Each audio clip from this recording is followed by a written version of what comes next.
Hello hello. आवाज आ रही है आप लोगों को? हाँ, गुड मॉर्निंग जी, गुड मॉर्निंग सभी बच्चों। और करना क्या है, आप तो घर में रहना है आपको।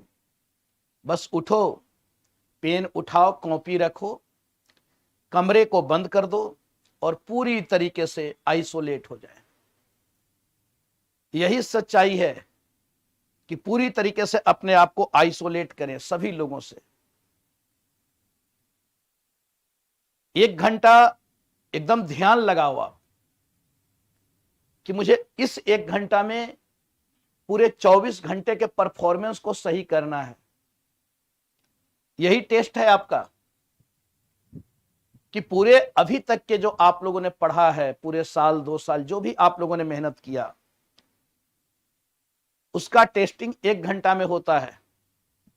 और एग्जामिनेशन हॉल में तो पूरे साल भर की पढ़ाई 2 घंटा में वह निकलकर सामने आ जाता है कि हमने क्या पढ़ा है और क्या नहीं पढ़ा है। 2 घंटा में पूरा फ्यूचर का निर्धारण हो जाता है बच्चों, कि उस 2 घंटे में ही आपने पूरे साल या 2 साल आपने किया क्या, वह क्लासरूम से बाहर आते ही, एग्जाम देकर बाहर आते ही वो पता चल जाता है। तो बस उसी तरीके से हम लोगों को यहां पे अपने आप को बनाए रखना है। देख पा रहे होंगे आज हम लोग एक नए सेक्शन की ओर जा रहे हैं और यह सेक्शन है पूर्व मौर्य काल, अर्ली मौर्यन पीरियड। यानी इसके पहले हम लोगों ने देखा था वैदिक काल, वैदिक काल। और यहां पे हम लोगों ने जो देखा था वैदिक काल में बच्चों, तो वैदिक काल में हम लोगों ने यहां पे इन चीजों को देखा था कि जैसे, हाँ, यहां पे हम लोगों ने देखा था वैदिक काल में कि किस प्रकार से, चाहे वह राजनीतिक व्यवस्था हो, चाहे वह सामाजिक व्यवस्था हो, चाहे वह आर्थिक व्यवस्था हो या धार्मिक स्वरूप हो, उन सभी को हम लोगों ने देखा था वैदिक काल के संदर्भ में। और ऋग्वेद और उत्तर वैदिक काल, यानी पूर्व वैदिक काल और उत्तर वैदिक काल, दोनों में अंतर था। राजनीतिक व्यवस्थाएं भी बदली हुई थी, अर्थव्यवस्था भी बदली हुई थी, सामाजिक संरचना में भी परिवर्तन आने लगा था और धर्म के स्वरूप में भी परिवर्तन आने लगा था। क्योंकि हम लोगों ने देखा था कि ऋग वैदिक जो आर्य थे वे हैं प्रकृति पूजक, चाहे वह ऋग वैदिक काल के लोग हों या लेटर वैदिक पीरियड के लोग हों, वे सभी प्रकृति पूजक थे, नेचुरलिस्टिक थे। चूंकि वे नेचर की इवेंट्स की, प्रकृति की घटनाओं को जब वे जानने में असमर्थ हो जाते हैं, जब वे प्रकृति की घटनाओं को समझ नहीं पाए, तब उन्होंने उन तमाम प्राकृतिक शक्तियों की, उनकी उन्होंने प्रार्थना की। ऐसे भी हम लोग देखते हैं, प्रायः ऐसा होता है, आए दिन ऐसा होता होगा कि जब कोई आपसे बहुत ज्यादा बहस करने लगे और आप उसकी बातों को समझने में असमर्थ हो जाएं या आप उसे समझाने में असमर्थ हो जाएं, तो आप क्या करते हो, उसके समक्ष हाथ जोड़ते हो ना, कि भैया माफ करो, मैं आपको नहीं समझा सकता हूं, मैं आपको नहीं समझ पा रहा हूं। तो हम उसके समक्ष हाथ जोड़ लेते हैं, चाहे बचने के लिए, चाहे जो भी हो।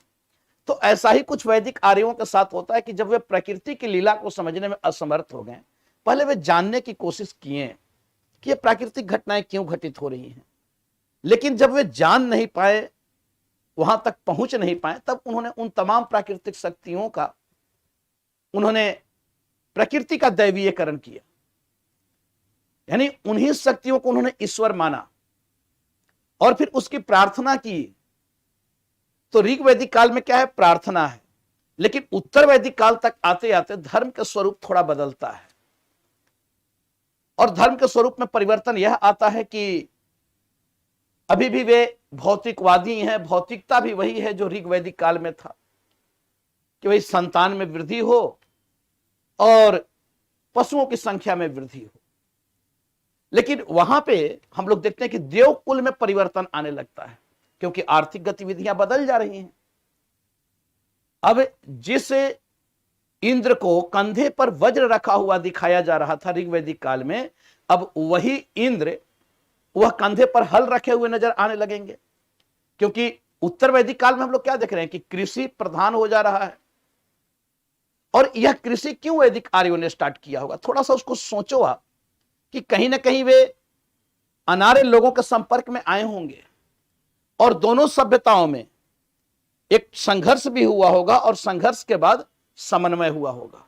ये हर काल में होगा, हर फेज में होगा कि जब भी दो संस्कृतियां आपस में टकराएंगी तो दोनों के बीच में संघर्ष भी होगा और संघर्ष के बाद फिर समन्वय भी स्थापित होगा। तो ऐसा वहां भी हुआ होगा। देखने वाले हैं बच्चों, आज देखने वाले हैं यानी प्री मौर्यन पीरियड, पूर्व मौर्य काल के पहले, यानी मौर्य काल के, अब हम लोग वैदिक काल से आगे बढ़ते हैं। तो वैदिक काल से जब हम आगे बढ़ेंगे तब फिर देखेंगे कि अब चूंकि पहले हम लोगों ने क्या देखा था कि ऋग वैदिक काल में हम लोगों ने देखा था कि जन आधारित व्यवस्था था, यानी जन है। फिर हम लोग आगे बढ़े लेटर वैदिक पीरियड में, तो जन से क्या हो गया था बच्चों? जन से हो गया था जनपद, यानी राज्य स्थापित होने लगे। अब यहां पे जो राजा था वह कबीलों का था और यहां पे जो राजा हो गया वह क्षेत्र का हो जाता है। फिर इसी जनपद से हम लोग उत्तर वैदिक काल के बाद फिर आगे बढ़ते हैं, तब आ जाते हैं महाजनपद। महाजनपद, और इन्हीं महाजनपदों में से हम लोग देख रहे हैं कि अब बड़े बड़े राज्य स्थापित होने लगे, राजत्व की अवधारणा विकसित होने लगी, थ्योरी ऑफ किंगशिप आया, बहुत बड़ा परिवर्तन होगा। अब राजा के पास अपने अंगरक्षक भी होंगे, मंत्री परिषद भी होगा, ये सारी चीजें होंगी। इसके बाद फिर इन्हीं महाजनपदों में, तो इन महाजनपदों की संख्या थी 16। फिर इन्हीं में से एक महाजनपद आगे जाकर वह क्या निर्मित करेगा? तो फिर साम्राज्य निर्मित होगा, साम्राज्य।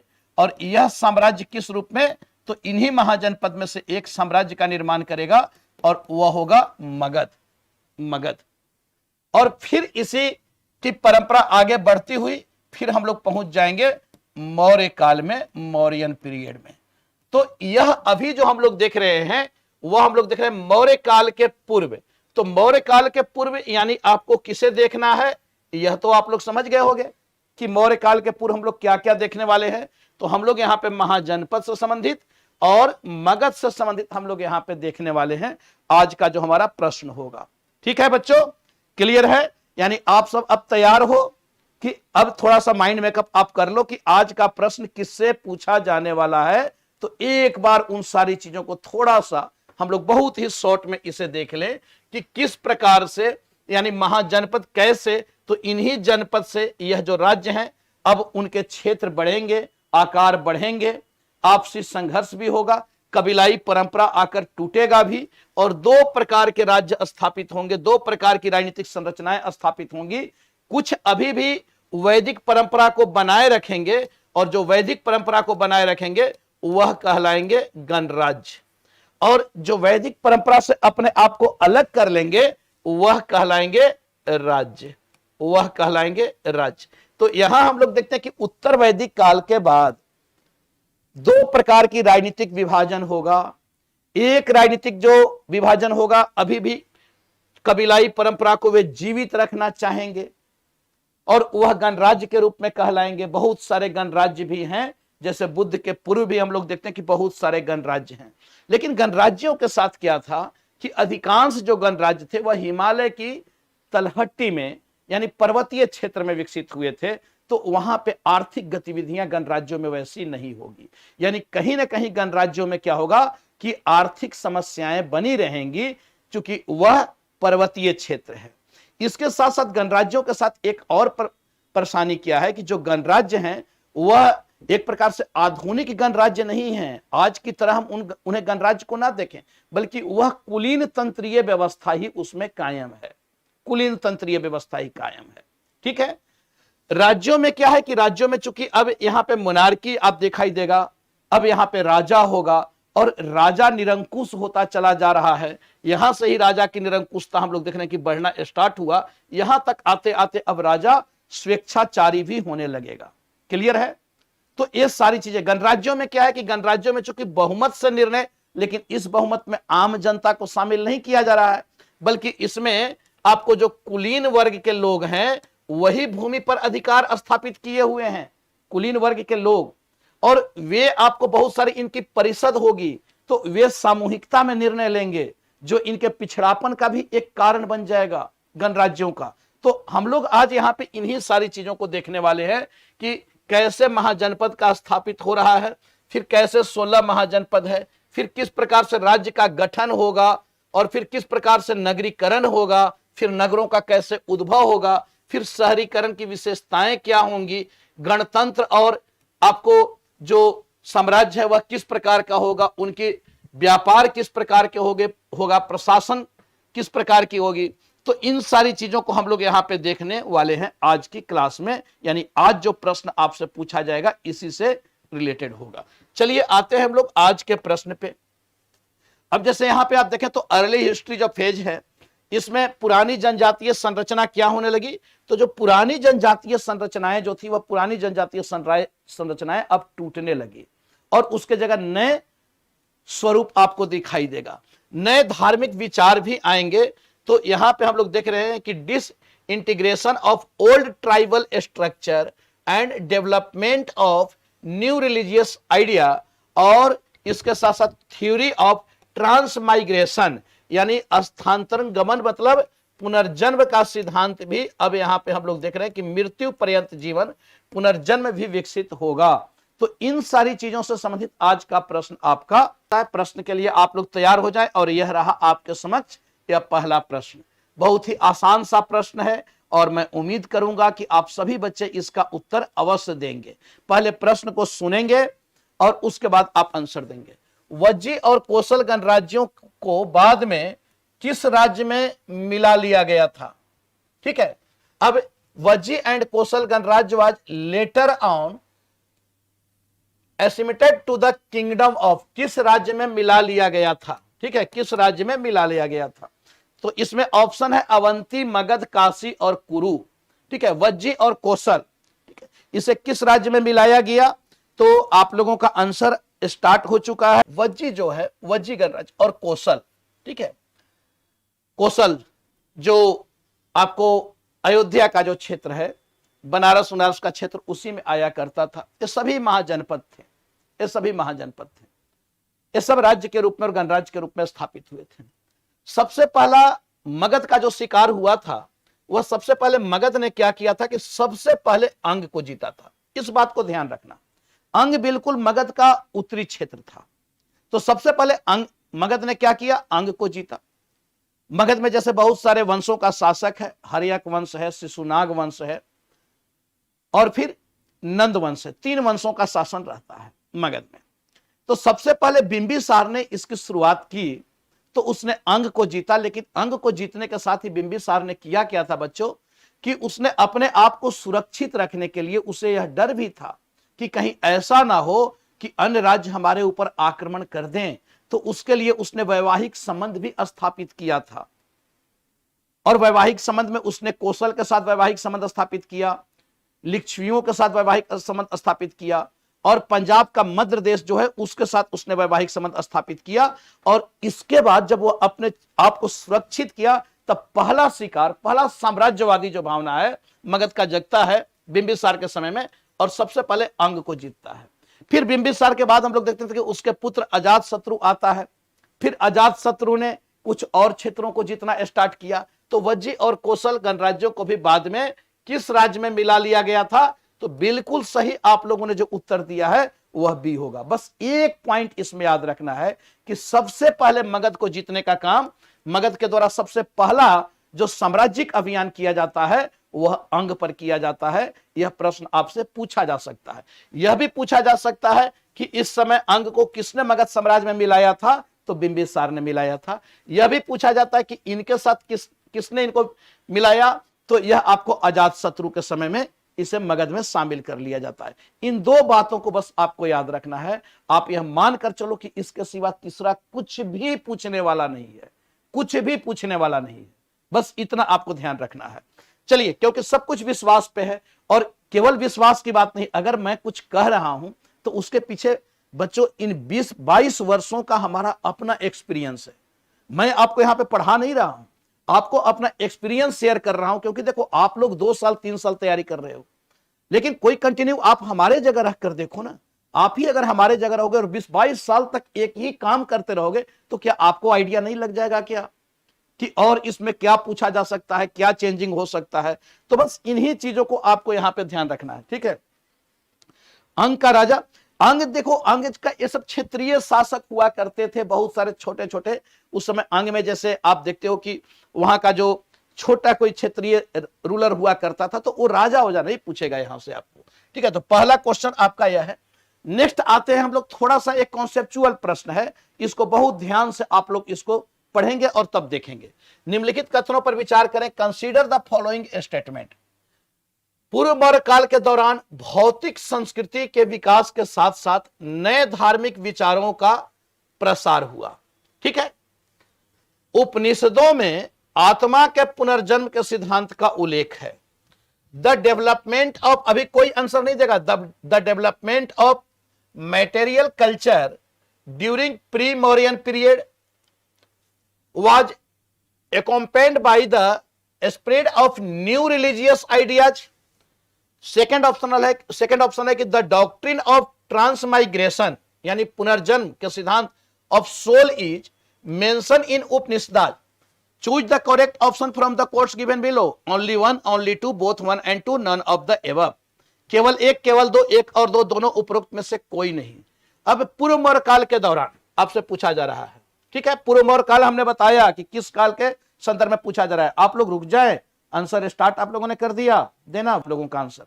अभी तक मैंने जो देखा कि 2 प्रश्न हैं और आज तो लग रहा है आप लोग पूरे मूड में हो, आप लोगों ने दोनों प्रश्न का सही उत्तर आप लोगों ने दिया है। यानी भौतिक संस्कृति के विकास के साथ साथ नए धार्मिक विचारों का प्रसार हो रहा है। तो यहां हम लोग देख रहे हैं कि 6ठी शताब्दी ईस्वी पूर्व तक आते आते अब भौतिक संस्कृतियां विकसित होने लगी और इसके साथ साथ नए धार्मिक विचार भी आ रहे हैं। क्योंकि हम लोग देख पा रहे हैं कि भाई आरण्यक है, उपनिषद है, और उपनिषद में ही सबसे पहले उसका खंडन किया जा रहा है, यानी कर्म कांडों का खंडन किया जा रहा है, ठीक है। तो यहां हम लोग, अच्छा, उपनिषद में आत्मा के पुनर्जन्म का सिद्धांत, उपनिषद में ही मोक्ष की बात की जा रही है, आत्मा के पुनर्जन्म सिद्धांत की बात की जा रही है। तो यह बिल्कुल सही है कि इसका जो आंसर है सेकंड का वह सी है। दोनों ही स्टेटमेंट सही है और आप लोगों ने बिल्कुल सही इसका उत्तर दिया है। चलिए आगे आते हैं, बहुत अच्छी बात है। थर्ड क्वेश्चन है, तीसरा क्वेश्चन है, थोड़ा सा भी आपको कॉन्सेप्चुअल क्वेश्चन है। पूर्व मौर्य काल के दौरान पुनर्जन्म के सिद्धांत के संबंध में निम्नलिखित कथनों पर विचार करें। पुनर्जन्म के सिद्धांत के संदर्भ में पूछा जा रहा है। ध्यान से प्रश्न को पहले सुने और पढ़े। यह सिद्धांत उच्च वर्ग को प्रभावित करने में विफल रहा। पुनर्जन्म का सिद्धांत, this theory failed to affect upper classes section, कि पुनर्जन्म का जो सिद्धांत है यह उच्च वर्ग को प्रभावित करने में विफल रहा, यानी पुनर्जन्म का सिद्धांत उच्च वर्ग को प्रभावित नहीं कर पाया। पहले अभी कोई आंसर नहीं देगा। नेक्स्ट, इस दृष्टिकोण में परिवर्तन, यानी पुनर्जन्म के सिद्धांत में परिवर्तन पुराने कबीलों के टूटने और उनके स्थान पर राज्यों का स्थापित होने के कारण था। यानी अब देखते हैं कि जो पुरानी जो कबीलाई परंपरा है वह टूटने लगी थी और उनके स्थान पर राज्य स्थापित होने लगे थे। तो यह जो दृष्टिकोण में जो इनका परिवर्तन आया, ये जो पुनर्जन्म की जो अवधारणा आई, इसके कारण भी आई कि अब पुरानी जो कबीलाई परंपरा थी वह टूटने लगी है। थर्ड, अन्य कारण इस अवधि के दौरान बौद्धिक क्रांति हो सकती है जो ब्राह्मणवादी मानदंडों के खिलाफ थी। तो इसमें कहा जा रहा है कि इसके पीछे एक अन्य कारण भी है और वह है बौद्धिक क्रांति। और बौद्धिक क्रांति वह ब्राह्मणवादी मानदंडों के खिलाफ थी। जो बौद्धिक क्रांति हुई वह ब्राह्मणवादी जो मानदंड थे, जो कर्म कांड था, उसके खिलाफ थी। This theory failed to affect upper class section. Change in outlook was due to the breakup of old tribes and their replacement by kingdoms. Other reasons could be intellectual revolution during this period was against the Brahmanical norms. Choose the correct option from the quotes given below. नीचे दिए गए कूट में से सही विकल्प का चयन करें। केवल 1 और 2, केवल 3, केवल 1 और 3, 2 और 3 दोनों। इसका सही आंसर क्या होगा? तो आप लोग इसका सही आंसर स्टार्ट कर। यह सिद्धांत उच्च वर्ग को प्रभावित करने में विफल रहा। क्या आपको लग रहा है पुनर्जन्म का सिद्धांत अगर सबसे ज्यादा बच्चों प्रभावित किया होगा तो यह क्या निम्न वर्ग को प्रभावित किया होगा? क्या अगर पुनर्जन्म का सिद्धांत सबसे ज्यादा किसी को प्रभावित किया होगा तो किस वर्ग को प्रभावित किया होगा? आप ऐसे भी देखते हो कि द्विज की अवधारणा थी, दोबारा जन्म लेने का अधिकारी कौन था? थोड़ा बताओगे आप में से सभी लोग, दोबारा जन्म लेने का अधिकारी कौन था जिसे द्विज कहा जाता है? द्विज, कि यही दोबारा जन्म लेगा। और वह कौन था द्विज?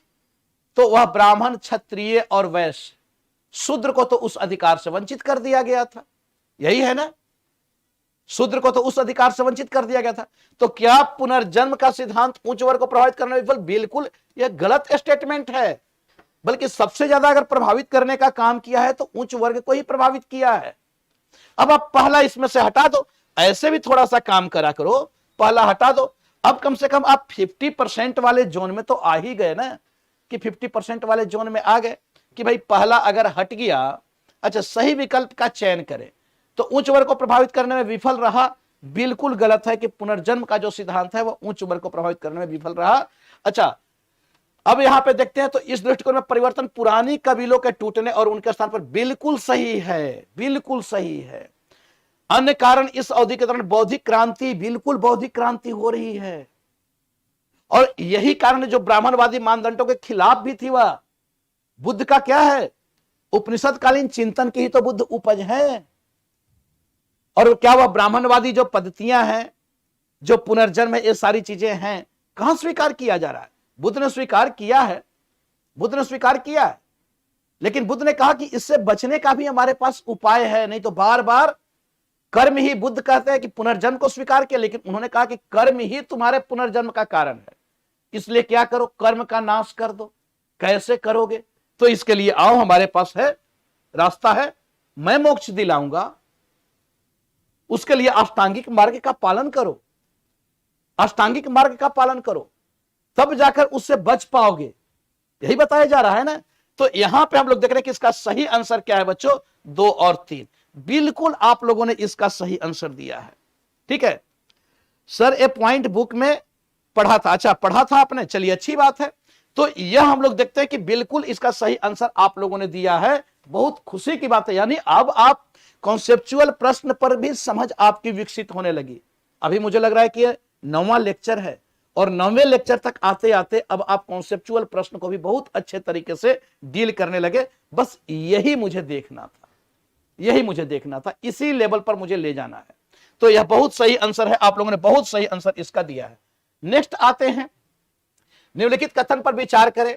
मखली गोसाल, यह भी एक चिंतक हैं, थिंकर हैं, वैशेषिक संप्रदाय के संस्थापक थे। Makkhali Gosala was the founder of Vaisheshika sect. Makkhali Gosala का मानना था कि अच्छे कर्मों से पुनर्जन्म प्रभावित नहीं होता है।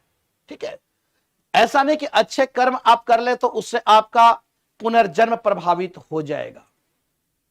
मखली गोसाल का यह मानना है कि भाई अच्छे कर्मों से, क्या स्टेटमेंट सही है या गलत है?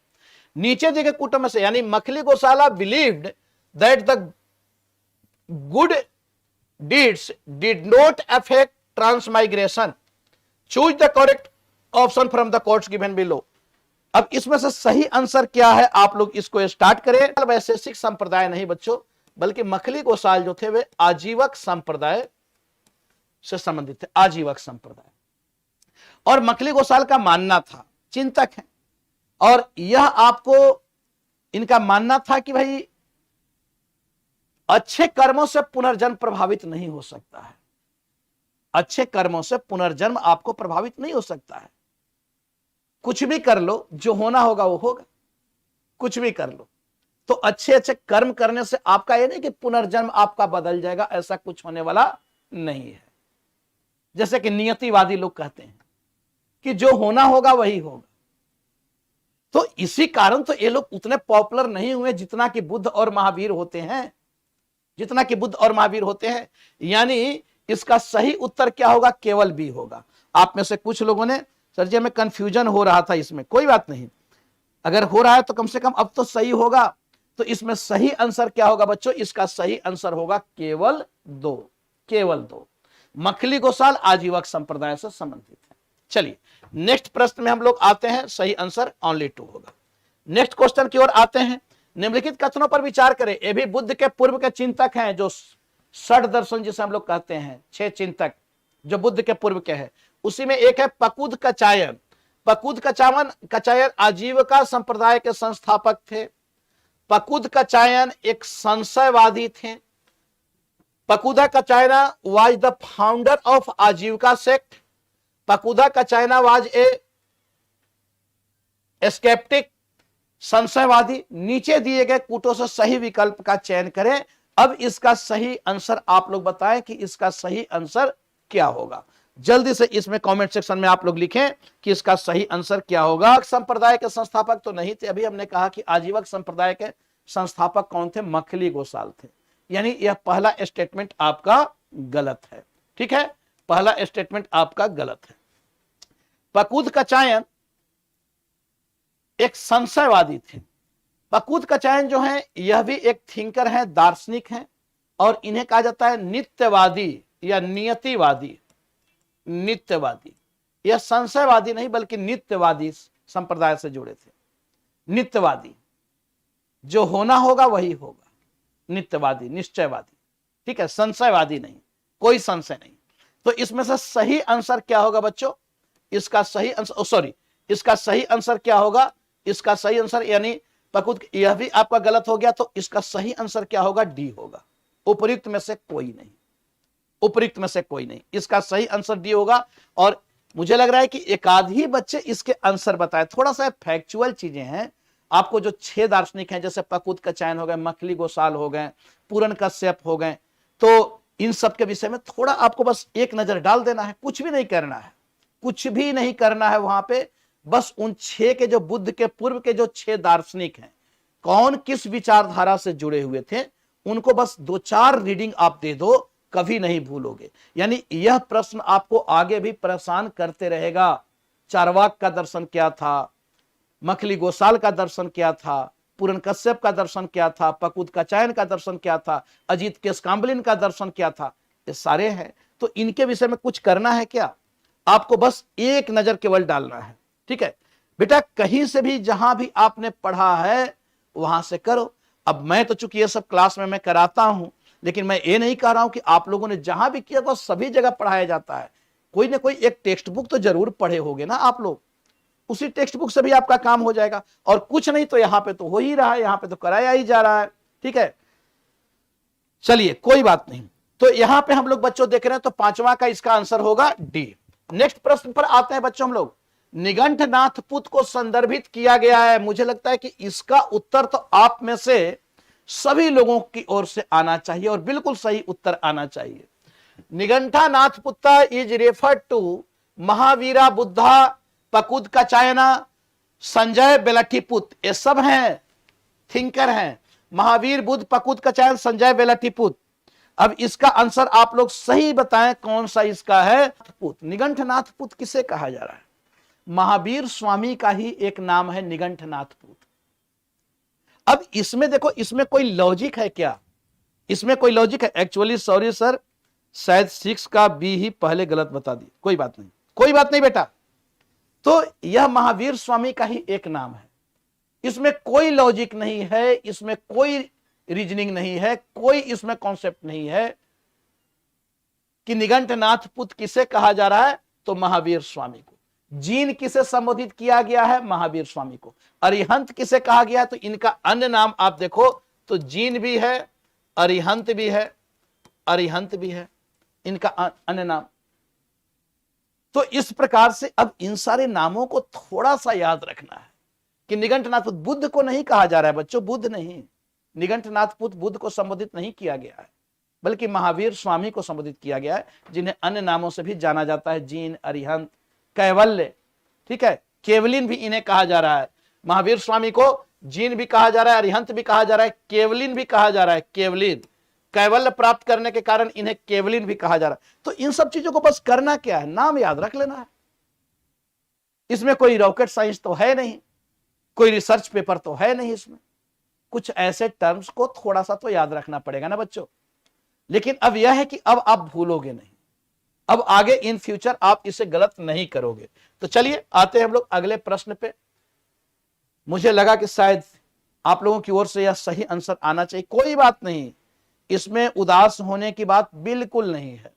अब आ रहे हैं हम लोग स्टेट फॉर्मेशन एंड अर्बनाइजेशन। राज्यों का गठन और नगरीकरण, है ना, राज्यों का गठन और नगरीकरण, नगरीकरण, अर्बनाइजेशन। अब कैसे राज्यों का गठन हुआ, इससे रिलेटेड आपको प्रश्न पूछा जाएगा कि भाई आपके पास साहित्यिक स्रोत कुछ है क्या कि इस तरीके से राज्य गठित होने लगे, यानी उत्तर वैदिक काल के बाद कबीलाई संरचनाएं टूटने लगी और फिर राज्य गठित होने लगे। आपके पास क्या सोर्सेस क्या है? तो कौन सा ऐसा लिटरेरी सोर्सेस है जो इसके विषय में बता रहा है?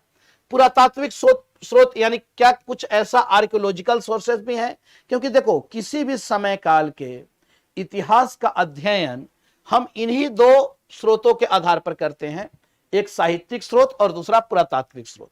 चूंकि साहित्यिक स्रोत की भी कुछ अपनी सीमाएं हैं और ऐसे भी सबसे पहले हमारे पास साहित्यिक स्रोत नहीं है, क्योंकि जब स्क्रिप्ट होगा तभी तो हम साहित्यिक स्रोत होंगे। तो अगर आपको पाषाण काल देखो तो पाषाण काल का कोई स्क्रिप्ट ही नहीं है, लेकिन क्या हम पाषाण काल के विषय में नहीं जान पा रहे हैं क्या? बल्कि हम तो पाषाण काल के विषय में भी जान पाए कि वहां के लोग कैसे थे, क्या खाते थे, कहां रहते थे, किस तरीके के जीवन जिया करते थे, उनकी कलाकृतियां किस प्रकार की थी, सब कुछ हमारे पास है ना जानकारी। और वह जानकारी कहां से है? वह आर्कियोलॉजिकल सोर्सेस के आधार पर हम जान पा रहे हैं। यानी जहां साहित्य मौन है, साइलेंट है, वहां पुरातत्व बोलता है, और जहां पुरातत्व साइलेंट है वहां साहित्य बोलता है। जैसे वैदिक पीरियड, तो वैदिक पीरियड के विषय में चूंकि ये ट्राइब्स थे, कबीले लोग थे, तो यहां पे हमारे पास कोई ऐसा आपको आर्कियोलॉजिकल सोर्सेस नहीं है, बहुत कम है। अगर हम पोट्री को छोड़ दें तो उसके बाद आर्कियोलॉजिकल सोर्सेस हमारे पास कम है। हम लिटरेरी सोर्सेस के आधार पर ही वैदिक आर्यों को जान पा रहे हैं। तो इस प्रकार से हमें देखना है। फिर यहां पे देखेंगे कि सोशल इकोनॉमिकल बैकग्राउंड, सामाजिक आर्थिक पृष्ठभूमि किस प्रकार की है, and nature of course of state formation, राज्य के गठन किस प्रकार से हो रहा है, उसकी प्रकृति और लौह प्रौद्योगिकी। एक बड़े यहां पे एक नए मेटल से हम लोग परिचित होने वाले हैं, और अभी तक हम लोग जो परिचित हुए थे सबसे पहले कॉपर, उसके बाद ब्रॉन्ज, अब एक नए मेटल से हम लोग परिचित होने जाएंगे, और यह है आपको आयरन। आयरन, ठीक है, जो लेटर वैदिक पीरियड से ही उसके विषय में जानकारी मिलती है, लेकिन आगे चलकर अब इसका व्यापक उपयोग होगा एग्रीकल्चर के क्षेत्र में, आर्म्स के क्षेत्र में। तो इससे हम लोगों को, यानी इससे रिलेटेड अब प्रश्न हम लोग यहां पे देखेंगे। चलिए आते हैं। पाणिनि मध्य गंगा के मैदान में गण संघ के बसने का उल्लेख करते हैं। पाणिनि मध्य गंगा के मैदान में गण संघ, गण संघ। Panini mention the settlement of Ganga, गण संघा, गण संघा in middle Gangetic plain. Panini मध्य गंगा के मैदान में गण संघ के बसने का उल्लेख करते हैं। पहले आप लोग सुन लेंगे, उसके बाद आंसर देंगे। उन गण संघों का उल्लेख, यानी जो मध्य गंगा के मैदान में जो गण संघ हैं, उन गण संघों का उल्लेख पाणिनि द्वारा शाक्य, कोल और मल्ल के रूप में किया गया है। Those gana sangha were Shakyas, Koliyas and Mallas. Choose the correct option from the quotes given below. सही विकल्प का चयन करें, केवल एक, केवल दो, एक और दो, दोनों उपयुक्त में से कोई नहीं। थोड़ा कॉन्सेप्चुअल प्रश्न है, मैं इसका देखूं आप लोगों की ओर से। जब आपको व्याकरणाचार्य थे, इन्होंने एक ग्रामर की पुस्तकें लिखी थी, बहुत बड़े व्याकरणाचार्य थे पाणिनि, और यहां पे हम लोग देखें तो इन्होंने मध्य गंगा के मैदान में गण संघ के बसने का उल्लेख किया है। बिल्कुल किया है पाणिनि ने, कि मध्य गंगा के मैदान में गण संघ, यानी राज्य ना होकर कैसे गणराज्य के रूप में कबीलाई संरचना जब टूटी, तो मध्य गंगा बेसिन में आपको मिडिल गैंगेटिक प्लान में कुछ गण संघ बसे थे। उन गण संघों में शाक्य, कोल और मल्ल के रूप में उनका उल्लेख किया गया है। तो देखो यह तो बिल्कुल स्टेटमेंट सही है कि पाणिनि ने जो उल्लेख किया है अपनी पुस्तकों में कि मध्य गंगा के मैदान में जब कबीलाई संरचना टूटती है तो कुछ गणराज्य के रूप में भी उभर कर आते हैं, जैसे कि वज्जी गणराज्य मध्य गंगा वाले मैदान में। अब आप बताओ कि यह भी आपको गणराज्य है, जैसे शाक्य, तो शाक्य कहां के है? कपिल वस्तु। कोल कहां के हैं? रामग्राम के कोलिये। मल कहां के हैं? तो आप देख रहे हो कि मल गणराज्य भी है, ठीक है। अब इन सभी गणराज्यों को आप देखो कि क्या ये सभी गणराज्य मध्य गंगा के मैदान में थे क्या? ये गणराज्य क्या मध्य गंगा के मैदान में थे? ये सभी गणराज्य जो बसे हुए थे यह मध्य गंगा के मैदान में नहीं थे, यह हिमालयी क्षेत्र में थे। चाहे वह शाक्य हो, रामग्राम के कोलिये हो, पिपलीवन के मौर्य हो, केशपुत्र के कलाम हो, इस सारे आपको कपिल वस्तु के शाक्य हो, ये सारे गणराज्य जो थे वे हिमालय के तराई क्षेत्र में थे। वह आपको मध्य गंगा के मैदान में नहीं थे। मध्य गंगा के मैदान में वजी संघ होगा ना, वजी संघ होगा जो मध्य गंगा के मैदान में है। लिच्छवी भी आप देखते हो कि लिच्छवी भी आपको हिमालय वाला ही क्षेत्र है, तराई वाला ही क्षेत्र है। तो इसमें कैसे आपने इसको सही कर दिया कि शाक्य, कोल और मल्ल यह मध्य गंगा के मैदान में थे, यानी उन गण संघों का उल्लेख पाणिनि ने जो किया है वह शाक्य, कोल और मल्ल के रूप में किया है, तो कैसे मध्य गंगा के मैदान में आएगा? यानी इसका दूसरा स्टेटमेंट देखो, कैसे आप क्वेश्चन को गलत कर देते हो, कैसे आप क्वेश्चन को, थोड़ा सा इन चीजों को सोचना है कि भाई किसके विषय में पूछा जा रहा है। पाणिनि की एक बहुत महत्वपूर्ण पुस्तक कौन सी थी? और वह पुस्तक है अष्टाध्यायी। यह तो नाम आप लोगों ने सुना ही होगा। यह व्याकरण की पुस्तक है, यह व्याकरण की पुस्तक है। फिर इसी पुस्तक पर कमेंट्री लिखने का काम किया था किसने? महाभाष्य के नाम से पतंजलि महाभाष्य, इसी पे उन्होंने क्या किया? कमेंट्री लिखा, टीका लिखा। तो अष्टाध्यायी पर जो टीका लिखा जा रहा है वह किसके द्वारा? पतंजलि। और पतंजलि कौन थे? तो पतंजलि पुष्यमित्र सुंग वंश के शासक, उसके पुरोहित थे, पृष्ठ थे। तो बताओ कितने इंफॉर्मेशन निकल कर आया, कितने इंफॉर्मेशन निकल कर आया। तो एक एक चीजों को हमें ध्यान से सुनना है, उसके बाद उत्तर देना है, नहीं तो यही प्रवृत्तियां आगे भी बनी रहेंगी और गलतियां होती रहेंगी। कभी जब आप लोग बहुत खुश करते हो, कोई बात नहीं है। अब इन सारी चीजों को बच्चों थोड़ा सा पढ़ना है, देखना है, सोचना है। कुछ भी इस प्रश्न में नहीं था, बस केवल प्रेजेंट ऑफ माइंड था, तो कुछ बच्चों ने इसका आंसर भी सही दिया था। नेक्स्ट आते हैं, मध्य गंगा के मैदान में शहरीकरण किसके कारण था? The reason of urbanization in middle Ganga plains was. अब देखो, आप शहरीकरण 6ठी शताब्दी ईस्वी पूर्व काल में इसे सेकेंड अर्बनाइजेशन का फेज कहा जा रहा है। द्वितीय नगरीकरण, यह जो नगरीकरण है यह कैसा है बच्चों? द्वितीय नगरीकरण। द्वितीय नगरीकरण, यह जो अर्बनाइजेशन हो रहा है, जो 6th सेंचुरी बीसी में हो रहा है। कब? 6th सेंचुरी बीसी, 6ठी शताब्दी ईसा पूर्व काल में। अब यहां पे पूछा जा रहा है कि इस अर्बनाइजेशन के पीछे, क्योंकि फर्स्ट अर्बनाइजेशन कब हुआ? इंडस वैली सिविलाइजेशन में, यह ध्यान रखना है। पहला जो नगरीकरण हुआ है, पहला नगरीकरण, वह पहला नगरीकरण कहां हो रहा है? तो पहला नगरीकरण होता है इंडस वैली सिविलाइजेशन, सिंधु घाटी की सभ्यता काल में, क्योंकि वह भी नगरीय सभ्यता है। फिर एक लंबे वर्षों के पश्चात द्वितीय नगरीकरण हो रही है। अब इसमें पूछा जा रहा है कि इस नगरीकरण के कारण क्या था? जनसंख्या वृद्धि, लौह प्रौद्योगिकी, चावल की खेती या उपरोक्त सभी। तो इसमें मैं थोड़ा आंसर आप लोगों का एक्सप्लेनेशन नहीं करना है, एक्सप्लेन मैं करता हूं। अब यह जो अर्बनाइजेशन है, शहरीकरण, एक तो हम लोग देख रहे हैं कि मध्य गंगा के मैदान में जो शहरीकरण हुआ इसलिए हुआ क्योंकि उसमें सबसे बड़ी भूमिका अगर किसी की रही तो लौह प्रौद्योगिकी की। बिल्कुल सही। इस लोहे के कारण क्या हुआ कि इस लोहे से अब जमीन की गहरी स्तर तक जुताई हुई। ध्यान से सुनो, अब इस जुताई से क्या हुआ कि बड़े पैमाने पर खेती में सरप्लस की स्थिति हुई, तो चावल की भी खूब खेती, गीले धान की खेती की शुरुआत हुई। इससे क्या हुआ कि एक बड़ी जनसंख्या जो मर रही थी भूख से, अब यहां पे वह जनसंख्या में वृद्धि हुई। वाणिज्य व्यापार भी इसका कारण है, वाणिज्य व्यापार भी इसका कारण है, यानी ये सभी कारण सेकेंड अर्बनाइजेशन से रिलेटेड है। तो बिल्कुल इसमें बच्चों सही आंसर आप लोगों ने दिया है डी, बिल्कुल इसका सही उत्तर डी है। तो बहुत अच्छे तरीके से आप लोगों ने इसको आंसर को आप लोगों ने दिया है। चलिए आते हैं नेक्स्ट प्रश्न पे। निम्नलिखित कथनों पर विचार करें, थोड़ा सा ध्यान से। Consider the following statement. तो यहां से आप लोग पहले सुने, अभी कोई आंसर नहीं देगा। गण संघ क्षेत्रों में वर्ण व्यवस्था ने महत्वपूर्ण भूमिका निभाई। गण संघ क्षेत्रों में varna system played an important role in gana sangha areas.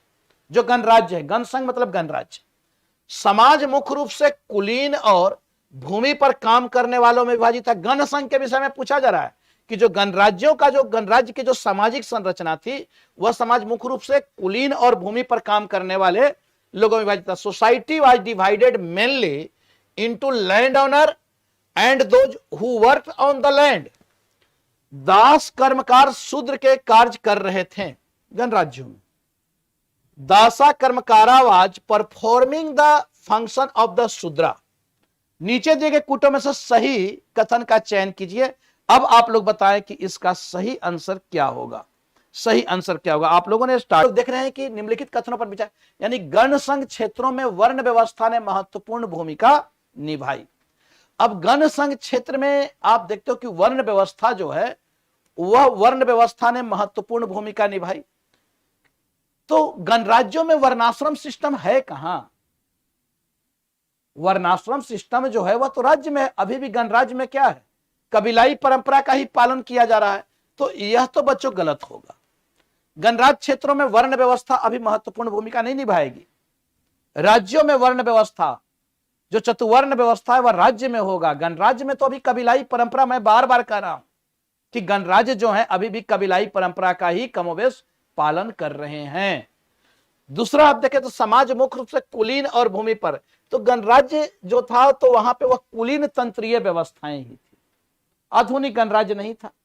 तो कुलीन तंत्रीय व्यवस्था तो बिल्कुल सही है। समाज इस तरीके से विभाजित था, एक तरफ जो कुलीन वर्ग के लोग हैं और दूसरी ओर जो सामान्य लोग, जो भूमि पर काम करने वाले। दास और कर्मकार जो थे, क्योंकि दास व्यवस्था तो वैदिक काल से हम लोग देख ही रहे हैं, अनार्यों को दास बनाया जाता था। कर्मकार, बहुत सारे कर्मकार वैदिक काल से भी है। तो यह शूद्र के रूप में कार्य कर रहे थे, शूद्र के रूप में कार्य कर रहे थे। यानी यह और ये दोनों सही होगा। तो इसका सही आंसर सी होगा बच्चों, इसका सही आंसर 9 का सी होगा। तो जिन लोगों ने भी 9 का सी आप लोगों ने कमेंट सेक्शन में दिया है, वह बिल्कुल सही इसका आंसर आप लोग दिए हैं। नेक्स्ट प्रश्न पे हम लोग आते हैं। निम्नलिखित कथनों पर विचार करें। मध्य गंगा घाटी में एक समान राजनीतिक व्यवस्था थी। मध्य गंगा घाटी में, सुनो ध्यान देना, the middle Ganga valley had uniform political system. एक समान गणसंघ व्यवस्था में शासक वर्ग को गैर क्षत्रियों से अलग नहीं किया जाता था। In ganasangha system ruling class were not differentiated from non Kshatriya. नीचे दिए गए कूटों में से सही विकल्प का चयन करें। केवल एक, केवल दो, एक और दो, दोनों, उपयुक्त में से कोई नहीं। तो अब इसका आप लोग आंसर स्टार्ट करें कि इसका सही आंसर क्या होगा।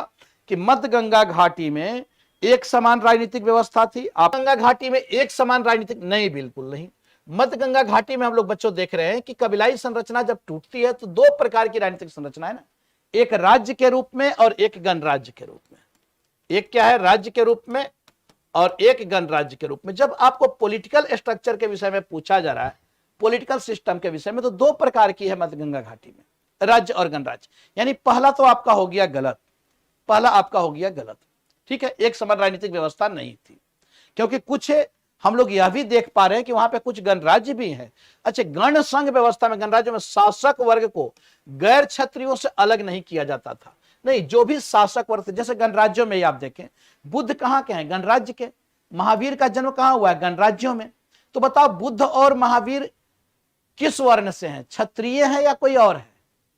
आप लोग खुद इसका आंसर दो, खुद आंसर दो आप लोग। बुद्ध और महावीर भी तो गणराज्य से ही हैं। तो गणराज्य में क्या आपको गैर क्षत्रिय से अलग उन्हें किया जाता था क्या? गणसंघ में शासक वर्ग को, वह भी तो शासक वर्ग के ही थे, क्या उन्हें गैर क्षत्रिय से अलग नहीं किया जाता था? तो शासक वर्ग को गैर क्षत्रिय से अलग नहीं किया जाता था, बल्कि शासक वर्ग को तो गैर क्षत्रिय से अलग किया ही जाता था, गैर क्षत्रिय से तो अलग किया जाता था। तो यहां पे हम लोग देखते हैं शासक वर्ग क्षत्रिय ही होता था। तो यहां पे दोनों ही बच्चों गलत है और इसका सही आंसर क्या होगा? डी होगा। यानी आप लोगों ने जिसने भी डी इसका आंसर दिया है वह बिल्कुल आप लोग सही हो। चलिए आते हैं हम लोग नेक्स्ट प्रश्न पे बहुत जल्दी से। पूर्व मौर्य काल के दौरान लौह प्रौद्योगिकी के विकास के संबंध में निम्नलिखित कथनों पर विचार करें। Consider the following statement regarding the development of iron technology during the Mauryan period. तांबे की तुलना में लोहे को गलाने के लिए आवश्यक उच्च तापमान की जरूरत होती थी। तांबे की तुलना में लोहे को गलाने के लिए उच्च तापमान की आवश्यकता, higher temperatures required from smelting iron and compare to copper. Second है कि पटना और वाराणसी के बीच चित्रित धूसर रंग के बर्तनों की उपस्थिति ऐसे स्थान पर लौह खनन के अस्तित्व को साबित करती है। नीचे दिए गए कूटों में से सही विकल्प का चयन करें। पटना और वाराणसी के बीच चित्रित धूसर रंग के बर्तन, पेंटेड ग्रे वेयर, लौह खनन के अस्तित्व को साबित करती है।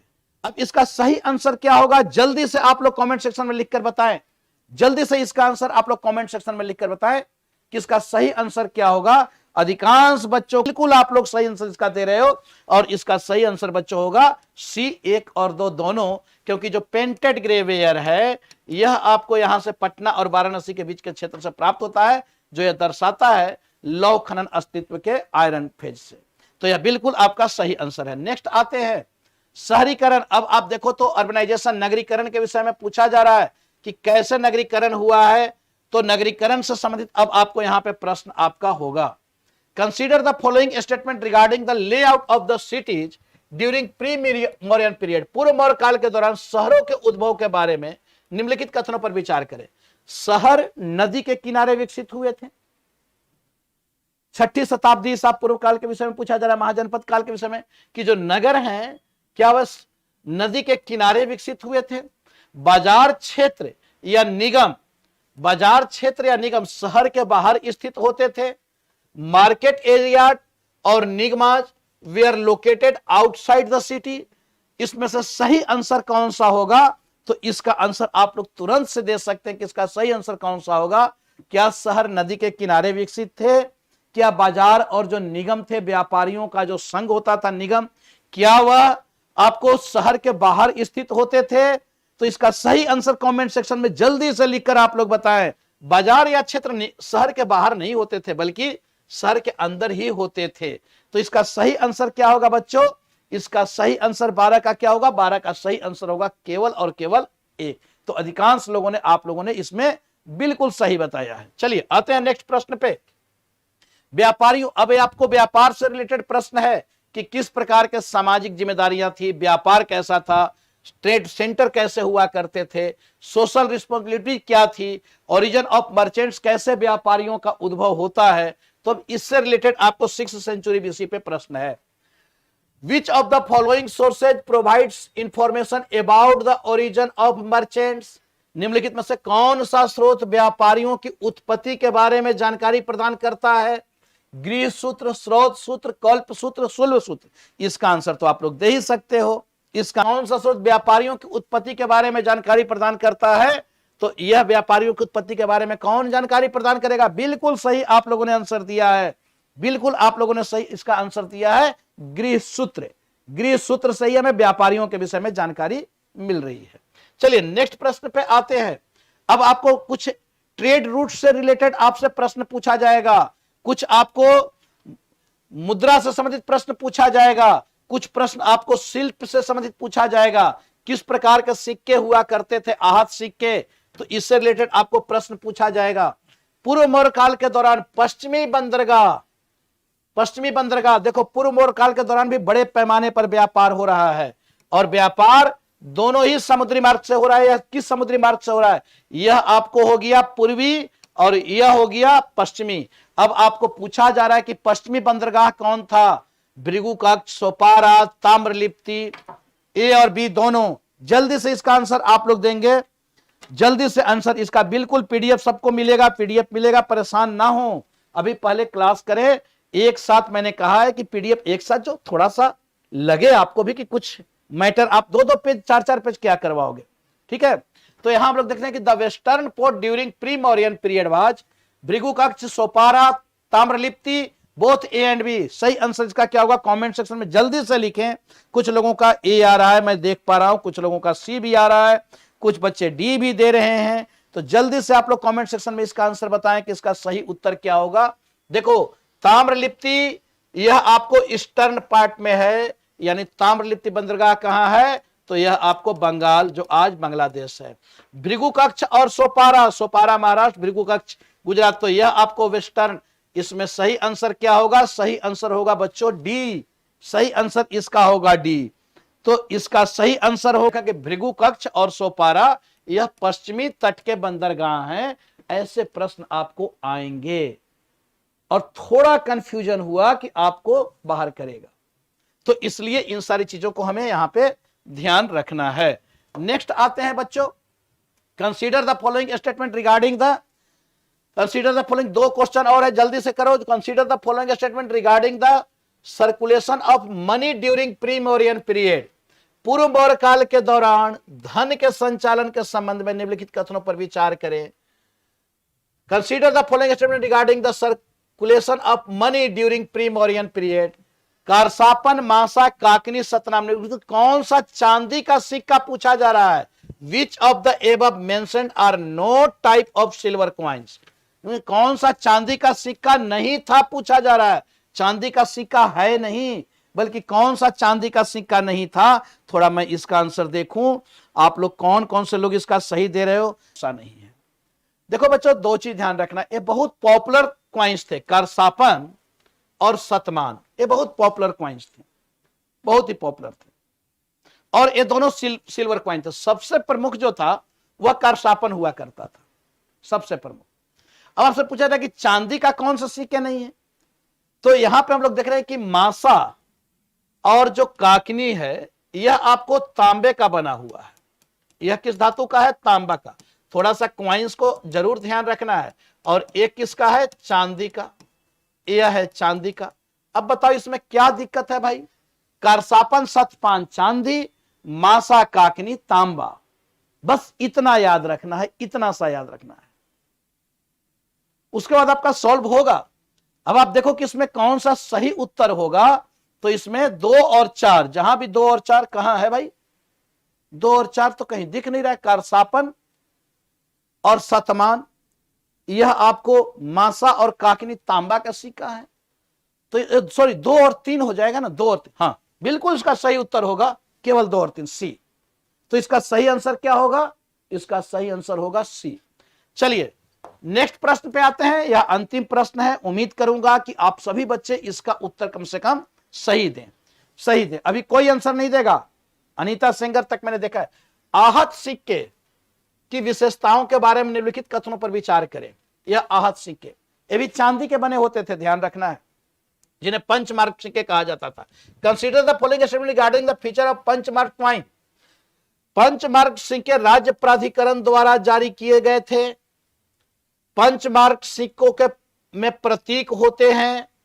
नीचे दिए गए कूटों से सही विकल्प का चयन करें। Punchmark coin were issued by state authority.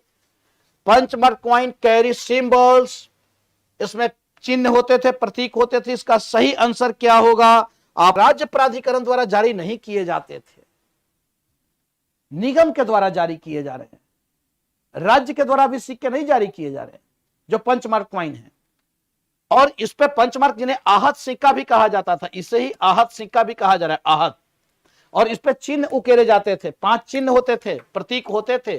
तो दोनों तो सही ही है, यानी इसका आंसर क्या है? इसका आंसर सी है। तो चलिए आप लोगों ने बहुत सही, अच्छा सॉरी, पंचमार्क सिक्कों में प्रतीक होते हैं। पंचमार्क राज्य प्राधिकरण द्वारा थोड़े जारी किया जाएगा, राज्य प्राधिकरण द्वारा। तो इसका क्या आंसर हो जाएगा? इसका आंसर तो केवल बी हो जाएगा ना, बिल्कुल सही। इसका आंसर क्या हो जाएगा? केवल बी हो जाएगा। आंसर हो जाएगा केवल बी। पंचमार्क सिक्के राज्य प्राधिकरण द्वारा जारी नहीं बल्कि निगम के द्वारा जारी किए जाते थे और इसके ऊपर प्रतीक होते थे। तो यह सही है, यह आपको गलत है। तो इसका सही आंसर हो जाएगा बी। क्लियर है? इसका सही आंसर हो जाएगा बी। तो चलिए आप लोग इसी तरीके से बने रहे। और मुझे जहां तक लग रहा है कि अब आप लोगों में इंप्रूवमेंट भी हुआ होगा, अब आप लोग पहले से बेहतर स्थिति में हुए होंगे। तो चलिए सभी लोग स्वस्थ रहे, सुरक्षित रहे, मस्त रहे और डेली टाइम पर जुड़े। डेली टाइम पर जो बच्चे अगर नहीं कर पा रहे तो वे लोग भी करें इसमें, और लोगों को थोड़ा इन्फॉर्म भी करें, और भी आपके जो भी दोस्त है। और डेली आप इसके इंतजार में ना रहें कि आपको लिंक मिले, आप उसको पर डे खुद से आप क्लास ज्वाइन कर लें। 9 बजे से क्लास स्टार्ट होगी तो होगी, डेली हो रही है, आज तक हो रही है। तो इसलिए चलिए सभी लोगों को बहुत बहुत धन्यवाद, आप सभी बच्चों को भी थैंक यू, सभी लोगों को। चलिए थैंक यू सभी को।